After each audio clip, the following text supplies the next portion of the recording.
Hello everyone, देखिए अब question number 4 करते हैं। देखो कार्नोट इंजन के ऊपर है। कार्नोट इंजन आपको पता ही है कैसा इंजन है, वो एक आइडियल इंजन है, ठीक है, जो एक्चुअल में नहीं बना, लेकिन बताया गया कि सबसे ज़्यादा एफिशिएंसी हम इस तरीके से ले सकते हैं, ठीक है। हीट इंजन का ये आइडियल इंजन। तो Carnot engine takes in 1000 kilocalories of heat from a reservoir at 627 degree C. मतलब आपको पता है एक रिजर्वर होता है सोर्स वाला जहाँ से हीट ली जाती है और सिंक में एग्जॉस्ट की जाती है, ठीक है। तो यहाँ पर एक तरह से हम ये कहें, क्योंकि हमें पता है सोर्स में Q1 होती है हीट, तो वो कितनी है 1000 किलो कैलोरी। इसका मतलब 1000 इंटू में किलो को 1000 लिखेंगे, इतने कैलोरी। ये 10⁻3, ये भी 10⁻3, जिसको हम लिख सकते हैं 10⁻6 कैलोरी, ठीक है। और जो टेम्परेचर होगा वहाँ का वो T1 बोलते हैं, वो है 627 डिग्री सेल्सियस। इनको कैलविन में चेंज करेंगे। 627 प्लस में 273 करो जरा, कितना बनता है 273, 7 और 3 10, 7 और 2 9 और 1 फिर 10 हो गया, 6 और 2 8 और 1 9 हो गया, 900 कैलविन आ रहा है ये हमारे पास, ठीक है।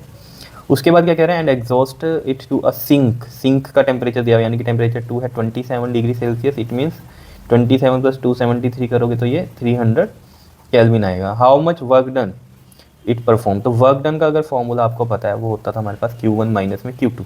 वैसे W1 माइनस W3 होता है, ठीक है, लेकिन उसमें Q1 माइनस Q2 भी होता है, आपको पता होगा अगर आपने पढ़ा है ये चैप्टर, तो कार्नोट इंजन वाला टॉपिक देखा है तब आपको पता होगा। और वहाँ पर अगर आपको याद हो, अब हमें यहाँ पर देखो Q1 पता है, Q2 नहीं पता। अब हमें वहाँ कार्नोट इंजन में इतनी बात पता थी कि Q2 bye Q1 is equal to होता था हमारे पास T2 बाय T1। कैसे आया था मैं आपको अभी दिखा देता हूँ एक बार।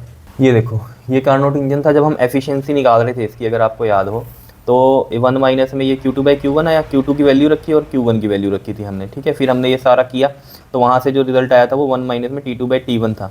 तो देख लो यहाँ से 1 माइनस Q2 बाई Q1 था, ये Q2 बाई Q1 की ही वैल्यू, तो ये T2 बाई T1 आई यहाँ पर, जब सब कुछ कट गया, यहाँ पर कट हो गया था ये सब।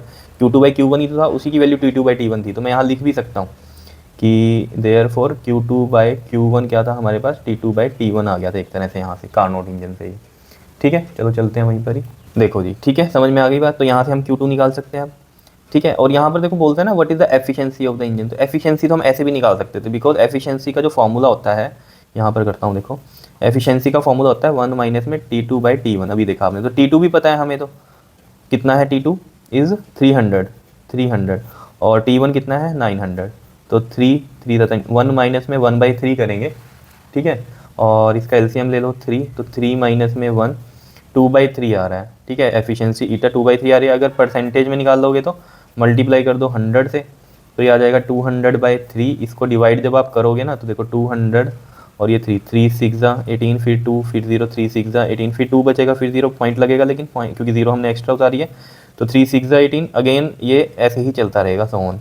तो ये देखोगे अगर आप 66.666 ऑन ऐसे चलता रहा है, ठीक है। तो मैं इसको अगर यहाँ तक इसको राउंड ऑफ करूँ तो 66.67 लिख सकता हूँ, बिकॉज यहाँ तक हमें राउंड ऑफ करना है।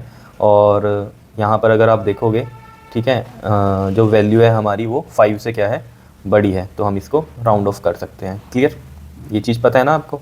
तो ये 66.67% हो गया हमारे पास, इस तरीके से कर सकते हैं हम, ठीक।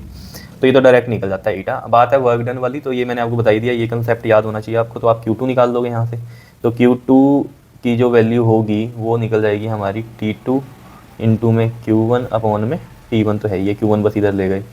तो देखो 300 इंटू में 10⁻6 अपॉन में कितना है ये 900। तो ये 2 0 3 3 था 9, 10⁻6/3 जूल, या सॉरी कैलोरी, कैलोरीज में निकल रहा है ना कैलोरीज।